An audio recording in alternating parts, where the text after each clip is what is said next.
Assalamualaikum warahmatullahi wabarakatuh. Sahabat beriman yang dirahmati Allah. Pada kesempatan video kali ini, kita akan membahas tentang kisah cinta sejati Zainab binti Rasulullah SAW dan keimanannya. Inilah salah satu kisah yang sangat langka dan jarang sekali diketahui di kalangan umat Islam. Kisah cinta ini sangat mengharukan Zainab binti Muhammad radhiyallahu anha, putri sulung Rasulullah Shallallahu Alaihi Wasallam. Berkisah tentang kesetiaan suami istri yang dipisahkan oleh iman dan dipersatukan kembali oleh iman di batas ajalnya. Cinta beda agama ini menjadi hal yang cukup kontroversial saat ini. Sebab hal tersebut dilarang oleh agama, namun rupanya kisah cinta beda agama sudah terjadi sejak zaman Nabi. Kisah cinta beda agama pernah dialami oleh putri Rasulullah Shallallahu Alaihi Wasallam, yaitu Zainab radhiyallahu anha, yang menikah dengan Abul As bin Rabi. Disebutkan bahwa Abul As bin Rabi adalah salah seorang pemuka Quraisy. Pertemuan Zainab dan Abul As bin Rabi, Zainab radhiyallahu anha merupakan putri sulung Rasulullah Shallallahu Alaihi Wasallam dari pernikahannya dengan Khadijah binti Khalid radhiyallahu anha. Zainab radhiyallahu anha lahir saat Rasulullah SAW berusia 30 tahun. Sebagai anak pertama, Zainab radhiyallahu anha terbiasa untuk membantu dan meringankan tugas ibunya dalam urusan rumah tangga serta mengasuh adik-adiknya. Kebiasaan itu yang membantu Zainab belajar tentang arti kesabaran dan keteguhan. Sedangkan Abul As bin Rabi dikisahkan merupakan sosok pemuda terhormat dengan kekayaan melimpah. Dia adalah putra Halah bin Khalid yang merupakan saudara Khadijah radhiyallahu anha. Abul As tumbuh menjadi seorang pemuda yang kaya raya, rupawan, dan mempesona ketika dewasa. Dia hidup bergelimang harta dan kenikmatan, hingga setelah cukup usia ia menikahi Zainab radhiyallahu anha. Pernikahan keduanya berlangsung sebelum masa kenabian Rasulullah Shallallahu Alaihi Wasallam. Adapun kisah mengenai perjuangan cinta Zainab dan Abul As seperti ini, teman-teman.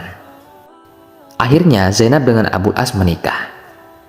Dari pernikahan tersebut, Zainab dikaruniai seorang anak, yakni Ali dan Umamah. Pernikahan Zainab ini terjadi sebelum Nabi Muhammad diangkat menjadi Rasul. Ketika Rasulullah SAW menerima wahyu Islam, Zainab termasuk orang yang pertama kali mengimaninya. Sayangnya, suami Zainab tetap sulit meninggalkan agama nenek moyangnya itu. Jadi hal inilah yang membuat hubungan mereka tidak sehat, dan akhirnya pernikahan mereka sulit dipertahankan. Zainab memilih Islam, sedangkan Abul As, yakni suaminya, tetap pada agamanya. Lalu kemudian Abul As bergabung dalam tentara kaum Quraisy yang memerangi Rasulullah SAW, mertuanya. Ketika Rasulullah SAW memutuskan untuk hijrah, Zainab radhiyallahu anha tidak diperbolehkan oleh sang suami dan keluarganya untuk meninggalkan Makkah. Bahkan saat peristiwa perang Badar, Zainab radhiyallahu anha menjadi satu-satunya muslimah yang tinggal bersama orang kafir Quraisy di Makkah. Saat itu Abul As ikut berperang melawan kaum muslimin dan mertuanya. Rasulullah Shallallahu Alaihi Wasallam saat itu Zainab radhiyallahu anha gelisah karena peperangan tersebut. Karena dalam perang tersebut sang suami berada di pihak musuh yang melawan ayahnya. Padahal keduanya adalah sosok yang sangat dicintai oleh Zainab radhiyallahu anha. Zainab pun hanya bisa berdoa agar Allah Subhanahu wa taala memberikan kemenangan kepada kaum muslimin. Namun di sisi lain, dia juga berharap suaminya dijauhkan dari bahaya dan mendapatkan hidayah untuk memeluk agama Islam. Hingga akhirnya kaum muslimin berhasil memenangkan peperangan tersebut. Dan akhirnya datang kabar bahwa 70 orang musyrikin Mekah telah tertawan di Madinah. Dan salah satu adalah Abul As, suaminya Zainab radhiyallahu anha. Pertanyaannya sekarang, lalu siapakah yang akan menebus suaminya sebagai tawanan kaum muslimin itu? Zainab sang istrilah yang akhirnya menebus pembebasannya.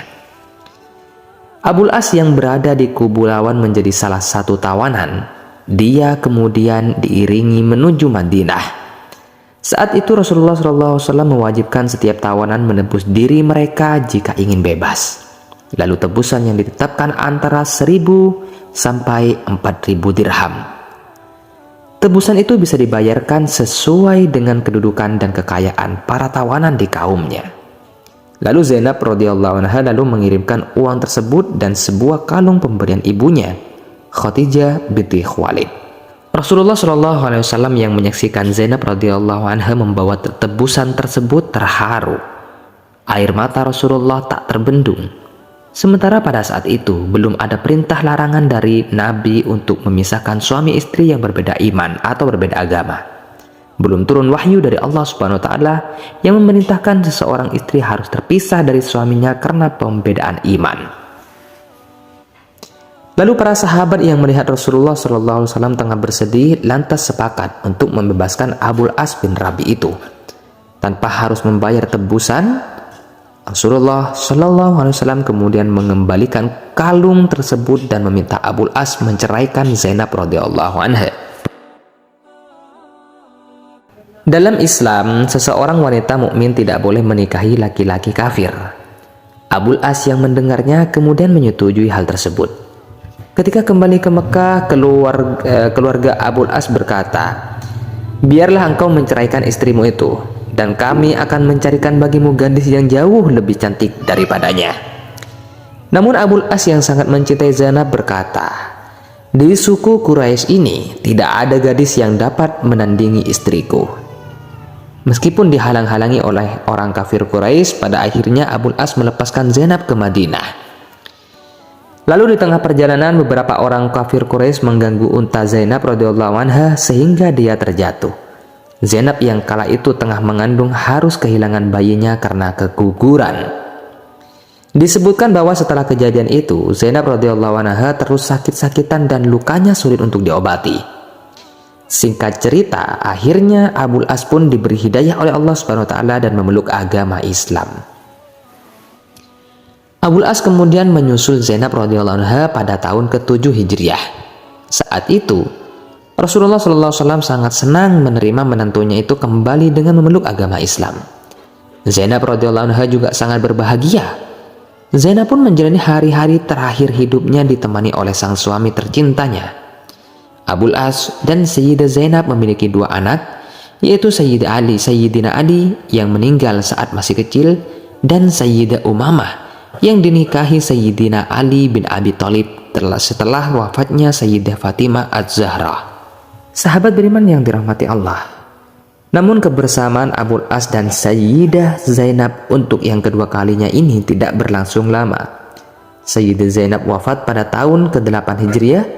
Hal ini membuat Abul As mengalami kesedihan yang mendalam. Hingga tidak lama setelah Sayyidah Zainab wafat, Abul As menyusul istrinya ke haribahan Allah Subhanahu wa Ta'ala. Wallahu a'lam bishawab.